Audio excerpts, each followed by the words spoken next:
BPSDM itu melakukan diklat-diklat fungsional itu sudah melakukan kerjasama dengan instansi pembina, termasuk pada saat melakukan uji kompetensi. Pak, selanjutnya, apakah ke depan atau sekarang ini Bapak sudah melakukan atau memastikan bagaimana pengembangan kompetensi ASN ini, karena ini adalah di era digital, memakai atau bantuan teknologi IT sesuai dengan undang-undang ASN yang baru. Memang ada kewajiban ya Pak ya, bukan lagi hak terkait dengan pengembangan kompetensi tadi. Saya mendengar bahwa banyak sekali rencana yang sedang dan akan dibuat oleh Bapak pada kesempatan kali ini, sampai kepada corporate university yang mengintegrasikan bagaimana pengembangan kompetensi itu akan dilakukan di Provinsi Banten. Kemudian ternyata setelah dia melakukan itu, begitu dia sudah selesai, tanpa disadari sama dia sudah bisa melakukan mendiagnosa mana sih tupoksi saya yang belum berjalan.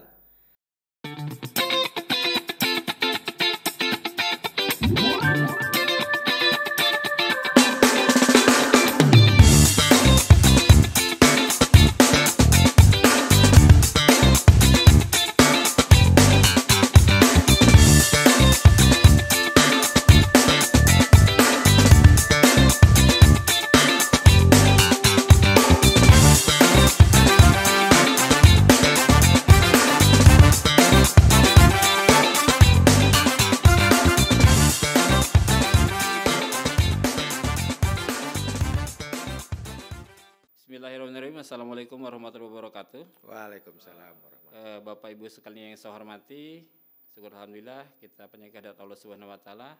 Pada kesempatan kali ini kita akan berbincang terkait dengan podcast kita pada kesempatan kali ini mengenai pengembangan kompetensi ASN pasca ditetapkan Undang-Undang ASN nomor 20 tahun 2023. Telah hadir di hadapan kita Bapak narasumber kita pada kesempatan kali ini. Beliau bernama Bapak Untung Saritomo, Sarjana Hukum MSI. Saat ini beliau menjabat sebagai Kepala BPSDM Provinsi Banten dari tahun 2020 sampai dengan tahun 2023. Baik, Pak Kaban, ini ada hal-hal yang ingin kita perbincangkan pada kesempatan kali ini terkait dengan bagaimana pengembangan kompetensi ASN pasca ditetapkannya Undang-Undang nomor ASN nomor 20 tahun 2023 ke depan. Seperti apa gambaran atau rencana Pak Kaban sebagai Kepala BPSDM di dalam mengimplementasikan pengembangan kompetensi ASN setelah berlakunya undang-undang tersebut, Pak? Terima kasih Pak Oki yang sudah bisa mengundang kami di sini. Pak Oki, setelah ditetapkannya Undang-Undang nomor 20 tahun 2023 tentang ASN, pengganti dari Undang-Undang nomor 5, ada perubahan yang signifikan di situ, bahwa untuk pengembangan kompetensi tidak hanya diberikan kepada ASN tetapi juga P3K. Untuk ASN di situ bukan lagi merupakan hak, tetapi merupakan kewajiban. Jadi bunyinya bahwa ASN itu berkewajiban untuk mengikuti pengembangan kompetensi ya, minimal 20 jam pelajaran termasuk di dalamnya P3K. Pada saat dahulu masih Undang-Undang nomor 5, bahwa BPSDM sebagai lembaga kediklatan yang diberikan wewenang oleh pemerintah daerah harus mempunyai wawasan memberikan hak itu kepada ASN sebanyak 20 JPM. Maka beberapa inovasi kita lakukan ke situ. Ternyata setelah kita lakukan inovasi, ternyata apa yang kita lakukan inovasi ini sesuai dengan tuntutan dari Undang-Undang nomor 20, yaitu merupakan kewajiban bagi aparatur sipil negara untuk mengikuti pengembangan kompetensi yang tujuannya adalah untuk menuju Indonesia Emas ke depan. Sehingga BPSDM melakukan inovasi-inovasi. Salah satu inovasi untuk memenuhi itu, kita harus membuat pelatihan-pelatihan dalam bentuk pengembangan kompetensi ya tidak berorientasi lagi kepada tatap muka. kita harus berorientasi pada digital. Kita buktikan bahwa di BPSDM itu, di LMS Banten Ceria kita di pembelajaran di BPSDM itu kita menggunakan LMS Banten Ceria. Di dalam LMS Banten Ceria itu ada beberapa kamar-kamar yang bisa digunakan oleh aparatur sipil negara untuk mengembangkan kompetensi. Salah satunya di tahun ini kita akan membuka lagi inovasi baru, namanya sebelumnya itu adalah diklat terbuka. Artinya diklat terbuka ini dulu orientasinya itu setiap diklat itu kalau enggak 40 orang itu diklat enggak jalan. Untuk mendapatkan 40 orang ini kadang-kadang BPSDM itu kesulitan. Kenapa? Diklat yang kita buat itu adalah bukan diklat yang berdasarkan kebutuhan ASN itu. Tetapi sekarang kita lakukan metode lain. Kalau dulu metode perencanaannya kita menggunakan metode forum OVD. Sekarang kita rubah menjadi IKPK. Di IKPK itu di situ terlihat bahwa memang ada kebutuhan aparatur sipil negara dalam pengembangan kompetensi. Sehingga itu kita buatkan menjadi suatu bentuk diklat. Sehingga pada saat diklat kita buat, pesertanya membludak. Memang kebutuhan. Maka dengan membludaknya kepesertaan ini kita buat inovasi namanya diklat terbuka.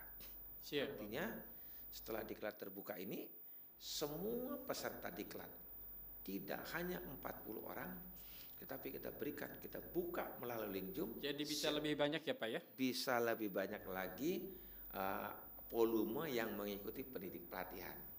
Bahkan tidak sedikit kita lihat bahwa di atas rata-rata di atas 100. Itu yang pertama. Inovasi itu kita berikan untuk memberikan ruang kepada aparatur sipil negara tidak hanya diklat ke BPSDM, tetapi dia cukup mengikuti dia melalui Zoom.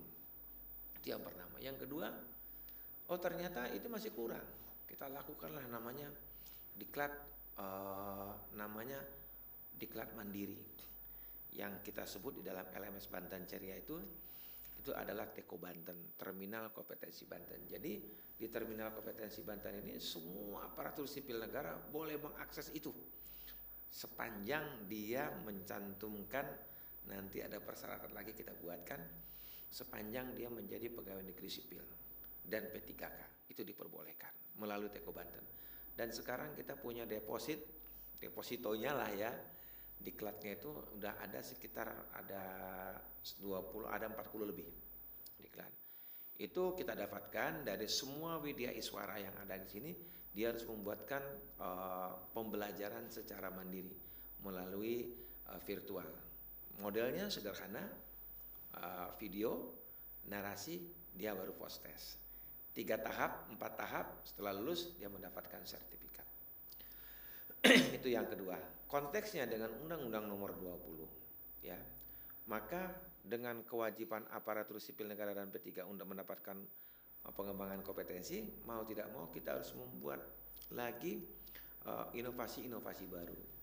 Nah, inovasi baru itu adanya menjaminlah, kita memberikan jaminan kepada teman-teman aparatur sipil negara untuk mengakses diklat-diklat yang ada di sini.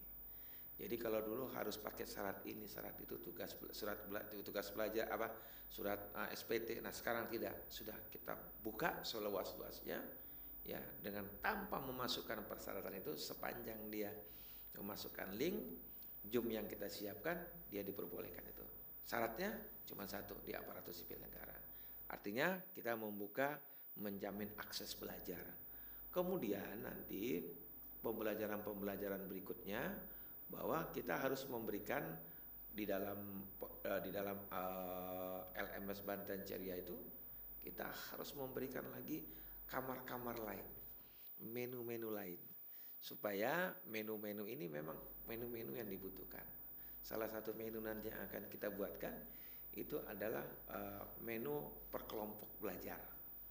Jadi kalau tenaga-tenaga pengajar ini dulu selalu terabaikan dalam pengembangan kompetensi. Orientasi kita itu dulu aparatur sipil negara provinsi klasikal. Ternyata ada teman-teman kita aparatur sipil negara yang jarang mendapatkan pengembangan kompetensi, yaitu tenaga pengajar SMA, SKH. Nah ini kita buka lagi, sehingga apa? Kita bukalah per kelompok belajar. Oh ternyata pengajaran dia matematika, jenis diklat apa yang nanti yang akan dibutuhkan oleh mereka, itu akan kita buatkan menjadi jenis diklat, sehingga teman-teman per kelompok mengajar itu menjadi tersalurkan keinginan mereka untuk mengembangkan kompetensi. Itu yang pertama. Yang kedua, kita buat lagi kelompok-kelompok belajar sesuai dengan tematik-tematik yang ada. Sekarang kita lagi, pemerintah Provinsi Banten sedang mengimplementasikan reformasi birokrasi berdampak atau tematik. Nah itu nanti kita buatkan per tematik, contohnya diklat pengentasan kemiskinan seperti apa sih. Dan nanti supaya bisa itu kita bekerja sama dengan lembaga-lembaga yang lain, termasuk lembaga-lembaga di luar pemerintahan. Ini dalam rangka memberikan keleluasaan kepada. Nah yang terakhir, bahwa mau tidak mau BPSDM itu harus membuat korfu. Ya, dengan metode pembelajaran 10, 20, 70. 70-nya nanti langsung melakukan praktek. Ini harus mau tidak mau harus dilakukan. Nah oleh sebab itu nanti dalam waktu dekat 1, 2, 3 hari ini sebelum akhir tahun masuk ke tahun 2024 nanti kita akan membentuk tim untuk menyusun korpu ya untuk BPSDM, dan bahkan diamanatkan oleh lembaga administrasi negara. Kita harus menuntun dulu juga kabupaten kota untuk membentuk korpu, sedangkan kita belum korpu, maka kita tahap ke depan kita membuat korpu dulu. Demikian Pak Oki. Siap Pak. Jadi saya menyimak bahwa sesuai dengan undang-undang ASN yang baru memang ada kewajiban ya Pak ya, bukan lagi hak terkait dengan pengembangan kompetensi tadi. Saya mendengar bahwa banyak sekali rencana yang sedang dan akan dibuat oleh Bapak pada kesempatan kali ini sampai kepada corporate university yang mengintegrasikan bagaimana pengembangan kompetensi itu akan dilakukan di Provinsi Banten. Kemudian Pak, ini ada hal baru terkait dengan kira-kira program pelatihan dan pengembangan yang akan diadopsi di dalam kerangka meningkatkan kompetensi ASN sesuai dengan tuntutan undang-undang yang baru. Kira-kira ada gambar seperti apa Pak yang bisa disampaikan oleh Bapak? Tadi sudah saya sebutkan bahwa diklat pengembangan kompetensi yang akan kita usung nanti di 2024 adalah diklat yang didasarkan pada kebutuhan aparatur sipil negara yang diambil melalui IKPK, namanya identifikasi kebutuhan pengembangan kompetensi, kalau dulu namanya AKD, analis kebutuhan diklat. Nah pada menu itu metodenya kita menggunakan aplikasi. Dia menyebutkan di situ, oh ternyata jabatan seorang Kasubag PEP yang sekarang menjadi analis perencana, kebutuhan diklatnya apa sih? Dia sebutkan di situ. Ya, kemudian sebagai unsur pokok dalam kasus sebagai analis perencana apa sih? Dia sebutkan. Kemudian unsur pendukung apa sih? Sehingga itu kita inventarisir, ya. Maka sudah kita inventarisir, di situ akan terlihat bahwa memang kebutuhan seorang analis perencana memang benar-benar yang dibutuhkan. Itu yang pertama. Yang kedua, di samping sekarang eranya kan berbeda. Sekarang eranya ada dari jabatan struktural penyetaraan ke jabatan fungsional. Ini di era fungsional ini yang diutamakan itu adalah kompetensi personal. Nah ini juga kita ambil itu juga melalui IKPK tadi. Supaya apa? Apa yang diklat yang kita lakukan memang berdasarkan kebutuhan. Sehingga apa? Itu nanti kita formulasikan, kita diskusikan dengan teman-teman struktural dan WI, jenis diklat apa yang harus kita buat. Sebenarnya itu jenis diklat. Sebenarnya yang diperlukan adalah inovasi apa yang dipikirkan supaya ASN itu dengan leluasa diberikan akses untuk belajar kepada aparatur sipil negara. Jadi kalau tadi jenis diklat, tetapi bagaimana caranya diklat tadi itu dipermudah untuk diakses oleh aparatur sipil negara. Dengan cara dia tidak perlu lagi ke sini. Maka jalan satu-satunya LMS Banten Ceria itu yang harus kita kembangkan ke depan.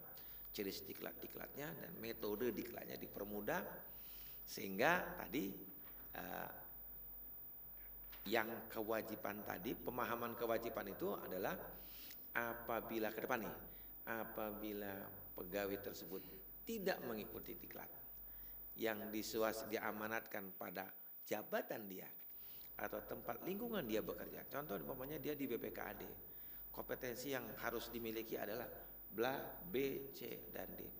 Ternyata dia tidak mau mengikuti diklat itu, maka dia tidak menutup kemungkinan dia akan dikeluarkan dari situ. Karena dia tidak punya kompetensi untuk itu. Inilah yang disebut kewajiban mengikuti pengembangan kompetensi. Siap. Tadi saya mendengar mengenai runtutan terhadap bagaimana sebuah pengembangan kompetensi itu dilakukan, dimulai dari training assessment seperti yang Bapak bilang terkait dengan IKPK dan lain sebagainya. Terus kemudian Pak, selanjutnya apakah ke depan atau sekarang ini Bapak sudah melakukan atau memastikan bagaimana pengembangan kompetensi ASN ini, karena ini adalah di era digital, memakai atau bantuan teknologi IT seperti halnya learning management system atau seperti apa kira-kira Pak? Iya Pak Oki, di era digital sekarang itu persyaratan yang mutlak harus dimiliki itu adalah LMS. LMS, Learning Management System, yang sekarang kita sebut Banten Ceria, cerdas, inovatif, dan akhlakul karimah. Nah di situ kita buatkan menu-menu dalam pengembangan kompetensi. Bahkan di menu itu di samping pembelajaran semua melalui LMS, bahkan kita buatkan melalui YouTube, ada sarana lainnya yang macam Facebook, Twitter, ya, IG, itu dalam rangka semua diklat yang diselenggarakan di kita itu orang lain juga bisa menonton kembali, bisa melihat kembali.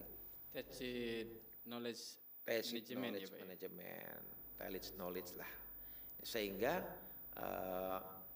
tidak lagi orang lagi melihat harus ke BPSDM untuk pengembangan diklat, pengembangan kompetensi, tapi dia bisa nonton YouTube. Oh kemarin ada diklat pertanggungjawaban keuangan, lah saya nggak ikut ya, gimana ya caranya ya? Oh dia bisa nonton di YouTube di LMS Banten Ceria. Jadi semua terarsipkan ya Pak ya. Kalau misalkan ada ASN yang belum mengikuti, tetapi nanti bisa lihat itu di platform LMS yang ada ya Pak ya. LMS kita. Iya Bapak. Sehingga di LMS kita itu yang harus kita perkaya. Ada di situ namanya sharing knowledge ya. Jadi sharing knowledge, kemudian ada sharing knowledge itu termasuk tadi yang diklat Teko Banten tadi.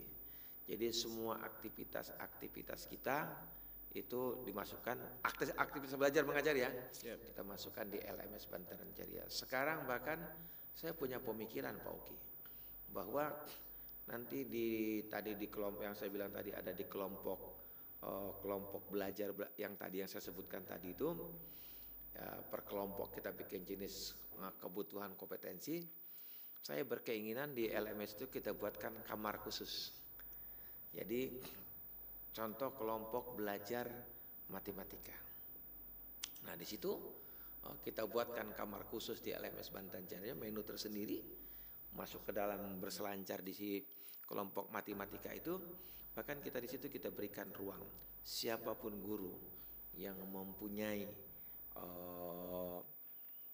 pernah belajar di tempat lain yang di BPSDM belum diajarkan, dia boleh memasukkan itu ke LMS Banten Ceria di kamar yang tadi, sehingga diklat yang diikuti sama itu menjadi sharing knowledge buat teman-teman yang lainnya. Itu yang pertama. Yang kedua, saya berpikiran juga bahwa teman-teman kita ini di OPD itu kan banyak juga mengikuti diklat yang diselenggarakan oleh instansi pembinanya. Seumpamanya tentang pemeriksaan mereka ada dipanggil ke BPK.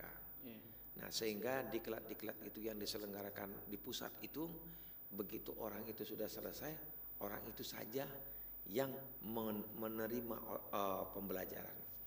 Sedangkan materinya disimpan sama dia, orang lain juga tidak tahu apa yang diajarkan. Nah ini kita mintakan juga kepada teman-teman orang di OPD tersebut, diklat-diklat yang diikuti oleh di pusat itu kita masukkan ke menjadi satu kamar, namanya sharing knowledge. Jadi sharing knowledge sehingga teman-teman yang lain, oh kemarin orang inspektorat belajar tentang pemeriksaan di BPK. Seharusnya hanya dia saja yang mengetahui, tapi sekarang kita ambil, kita minta materinya, kita masukkan ke Jadi bisa diseringkan dengan yang lain ya Pak ya? Dengan yang lain. Oh ternyata teman-teman kita yang dari kabupaten kota ingin melihat pemeriksaan yang baik itu kayak apa, dia bisa membuka gitu. Jadi sehingga ilmu yang didapatkan oleh aparatur sipil negara Provinsi Banten bisa juga diikuti oleh aparatur sipil yang lainnya. Gitu. Baik sekali Pak. Selanjutnya Pak, ini berkaitan dengan bagaimana pengembangan kompetensi ke depan. Ini kan kita tidak terlepas juga dari kementerian lembaga pembina terhadap ASN-ASN yang memang nanti akan berhubungan dengan kementerian lembaga pembinanya. Nah, selama ini apakah BPSDM sendiri sudah melakukan kerjasama, semisal dengan lembaga LKPP terkait barang dan jasa, atau misalkan dengan lembaga kementerian yang lain dari LAN RI dalam hal konteks kerjasama di dalam kerangka pengembangan kompetensi Pak? Untuk pengembangan kompetensi jenis pelatihan fungsional Pak Oki, bahwa BPSDM itu hanya memfasilitasi saja orangnya, kemudian tempatnya, pembiayaannya. Sedangkan tenaga pengajarnya pure oleh lembaga instansi pembina. Pembina Pak ya? Ya, contoh, umpamanya kita mau mengadakan diklat fungsional barang dan jasa, maka tenaga pengajarnya semuanya itu dari LKPP.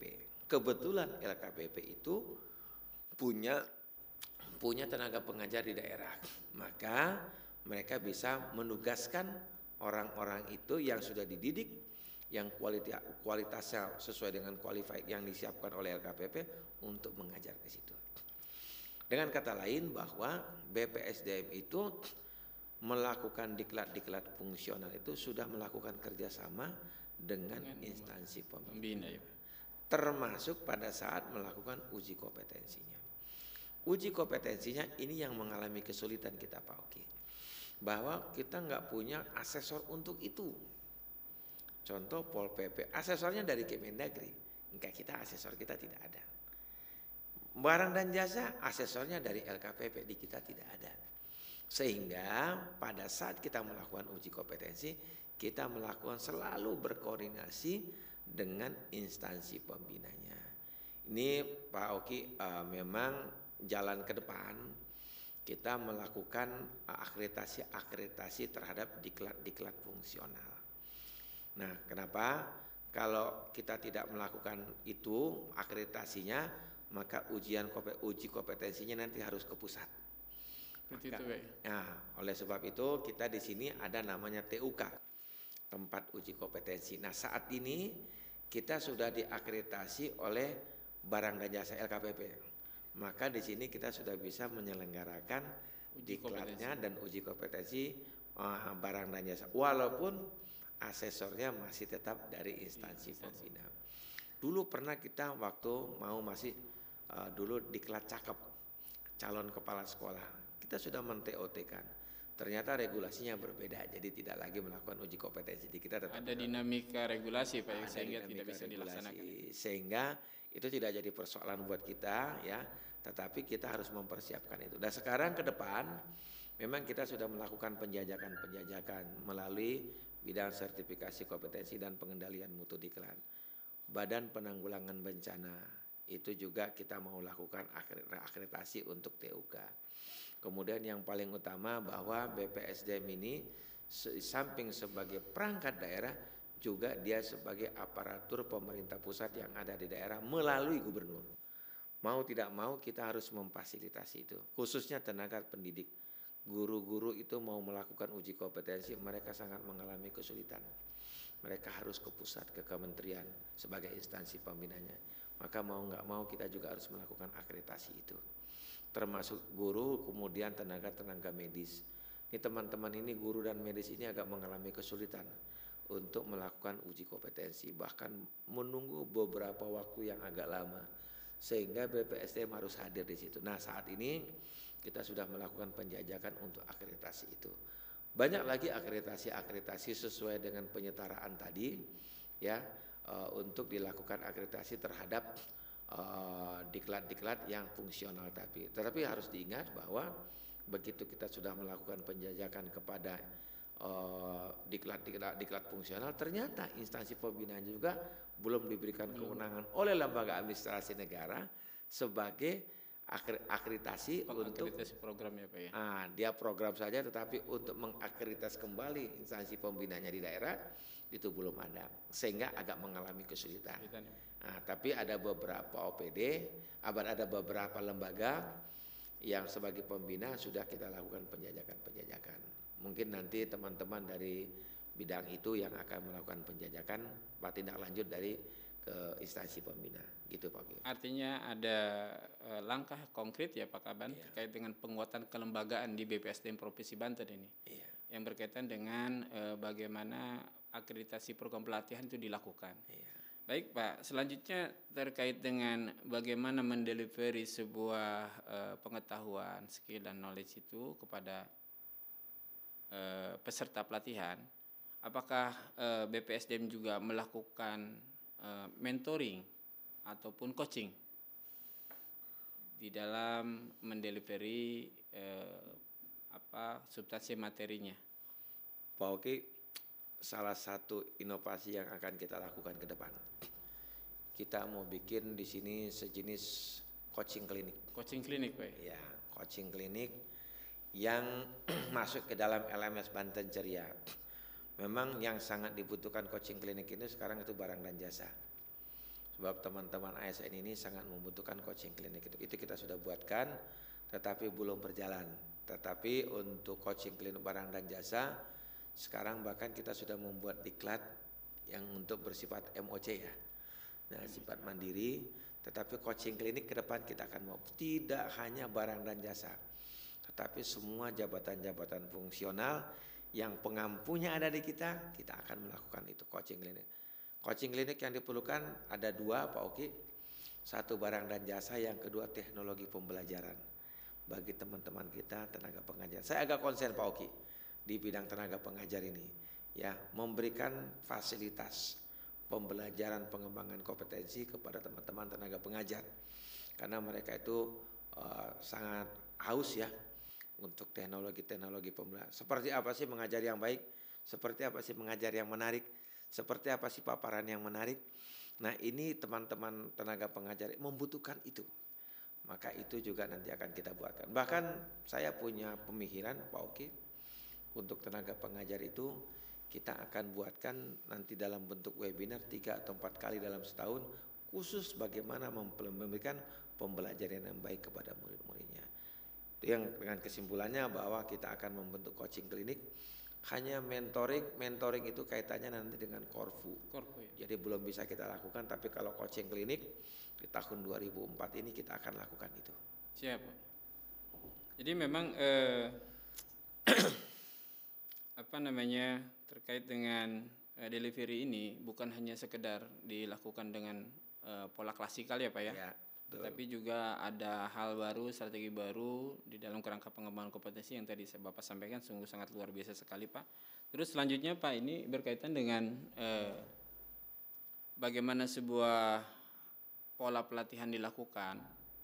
Itu tentu tidak lepas dari tidak hanya sekedar dari proses identifikasi persoalan, terus kemudian melaksanakan program pelatihan, tetapi juga harus diukur melalui evaluasi pasca pelatihan. Nah, selama ini apakah evaluasi pelatihan ini sudah dilakukan dan membawa dampak yang diharapkan, Pak? Pak Oki, evaluasi pasca diklat itu memang mutlak harus dilakukan. Tetapi harus kita ingat bahwa diklat yang diselenggarakan, yang dilakukan oleh BPSDM tidak bisa serta seketika itu dirasakan oleh aparatur sipil negara tersebut. Tak ubahnya seperti dilakukan oleh perang, latihan perang tentara.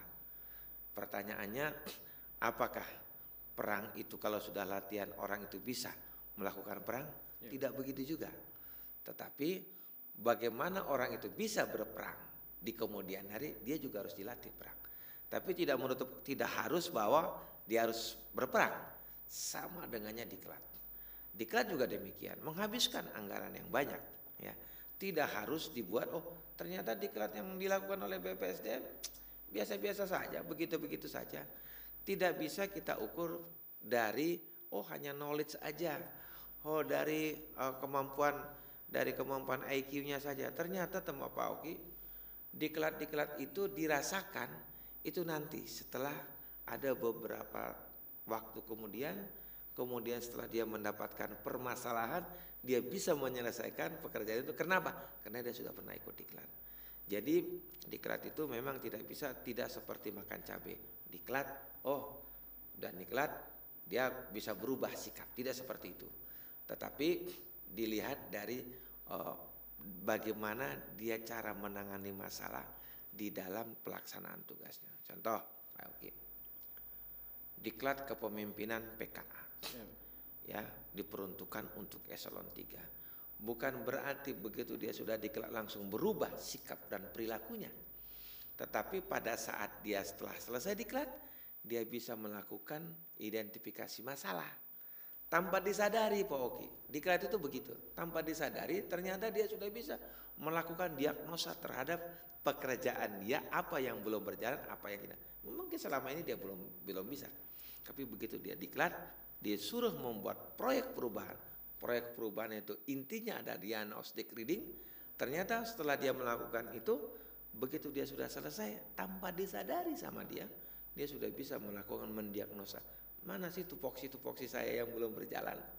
Nah gitu Pak Oki. Jadi untuk pelaksanaan evaluasi pasca diklat itu tetap kita lakukan, tapi orientasinya tidak mengukur baru berapa besar perubahan sikap yang dilakukan oleh hasil diklat, tetapi kita baru melihat, ternyata dia diklat ada perubahan terhadap organisasinya. Seumpamanya PKA dan PKP, kita evaluasi pasca diklat kita masih penjenjangan. Ternyata begitu dia sudah mengikuti diklat PKA, ternyata kita tanyakan kepada pimpinannya tidak ada perubahan sikap, apalagi kemampuannya untuk memecahkan masalah. Nah, tapi rata-rata Pak Oki begitu kita lakukan evaluasi pasca diklat khusus penjenjangan, ada perubahan sikap bagaimana cara menangani suatu permasalahan. Kepemimpinan itu bukan lain-lain Pak Oki, tapi kepemimpinan itu bagaimana cara menangani suatu permasalahan, bagaimana bisa mengidentifikasi suatu masalah, bagaimana menyelesaikan masalah. Rata-rata begitu mereka sudah mengikuti pelatihan PKA PKP, itu sudah bisa dilaksanakan dengan baik. Hasil evaluasi pasca diklat. Artinya memang ada perubahan yang signifikan ya Pak ya, setelah mereka mengikuti pelatihan, ada perubahan dari sikap, perilaku, attitude maupun kompetensi mereka atau terhadap kinerja yang harus dilakukan ya Pak ya. Baik Bapak, selanjutnya ini berkaitan dengan pengembangan kompetensi ASN. Apakah sudah mencerminkan kebutuhan dari yang secara spesifik ada kebutuhan ASN itu sendiri dan kebutuhan kinerja lembaga organisasinya? Saya belum berani mengatakan itu sudah sesuai. Tetapi indikator untuk itu terlihat bahwa setiap diklat yang kita selenggarakan selalu dipenuhi oleh peserta melalui diklat terbuka. Ini menunjukkan bahwa memang diklat itu memang sangat dibutuhkan oleh aparatur. Beda halnya dengan zaman dulu. Dulu itu mau diklat aja mau ambil 40 sampai pembukaannya pun ditunda karena pesertanya nggak ada. Nggak quorum ya Pak ya? Nggak quorum. Mau bikin 40 dibuka jam 1, ternyata sudah jam 2 masih setengah, mau dibuka jam 3, maksudnya masih naik 2 orang. Ini menunjukkan bahwa memang diklat itu tidak dibutuhkan oleh aparatur sipil negara. Tetapi sekarang kebalikannya, begitu kita buka diklat, ya, begitu laporan panitia ke kita disebutkan bahwa peserta yang ikut melalui Zoom itu bisa sampai 100, rata-rata di atas 100. Bahkan ada sampai kita bikin diklat ada yang di atas 300. Ini menunjukkan bahwa diklat yang kita selenggarakan adalah memang diklat berdasarkan kebutuhan yang tertuang di dalam IKPK tadi Pak Oki. Ya itu indikatornya terlihat di situ. Kalau kita bilang nanti berdasarkan, oh iya terlalu ideal kita ngomong itu, tetapi indikator ke situ memang sudah mengarah ke sana. Ya ada Pak ya. Ya. Kita melihat itu. Kemudian Pak, apakah BPSDM di bawah kepemimpinan Bapak ke depan ada rencana untuk melakukan kerjasama dengan di dalam penyelenggaraan program pengembangan kompetensi ini bermitra dengan pihak swasta Pak? Seperti halnya kemarin kami melihat ada dari pada saat ASN Berahlak menyelenggarakan dengan narasumber dari pihak swasta Pak. Ya. Pak Oki, diklat di 2023 ini kita banyak melakukan kerjasama dengan pihak swasta, khususnya diklat-diklat yang berorientasi kepada pelayanan. Pelayanannya Pak ya? Kita pernah bekerja sama dengan BCA. Kenapa sih orang suka nabung di BCA? Enggak, saya tidak masuk kepada iklan ya. Tetapi saya lihat kepada bank itu. Ternyata saya masuk ke situ, pelayanannya luar biasa. Ada pembagian klaster permasalahan. Oh, ternyata kalau mengganti nomor rekening, mengganti ATM yang hilang, itu cukup di pintu depan. Bahkan hanya security pun sudah mampu untuk itu. Begitu masuk ke permasalahan yang agak berat, baru masuk ke kelas berikutnya.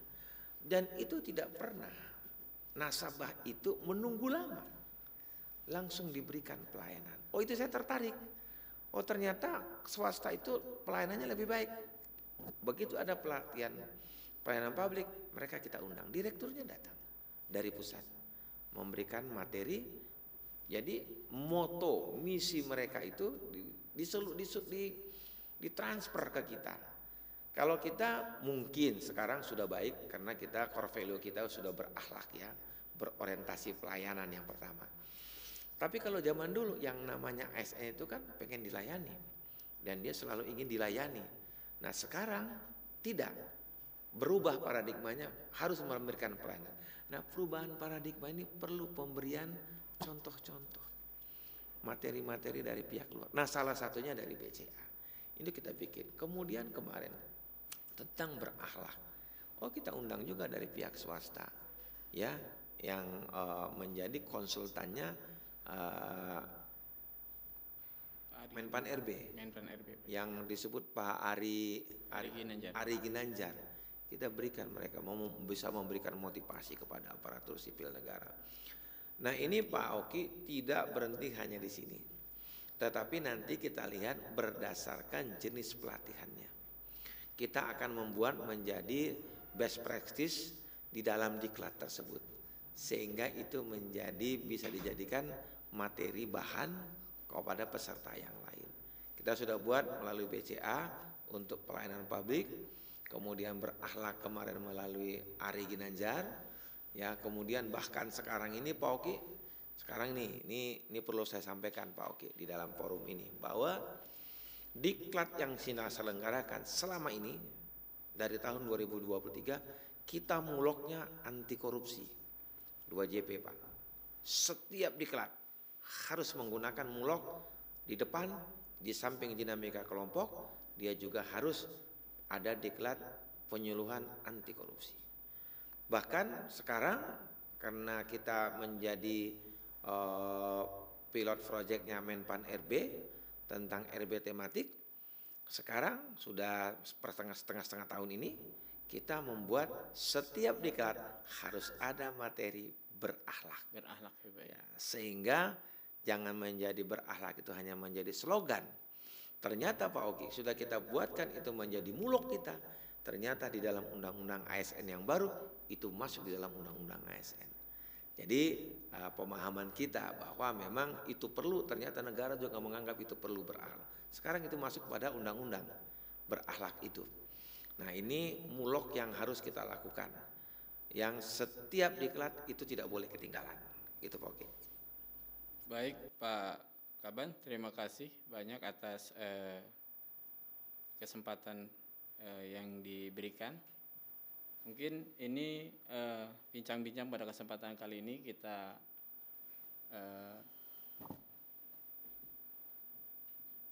cukupkan sampai di sini. Mungkin terakhir kali Pak Kaban ada statement atau closing statement berkaitan dengan bagaimana pengembangan kompetensi ke depan, karena Undang-Undang ASN nomor 20 tahun 2023 ini bukan lagi menjadi hak tapi merupakan sebuah kewajiban.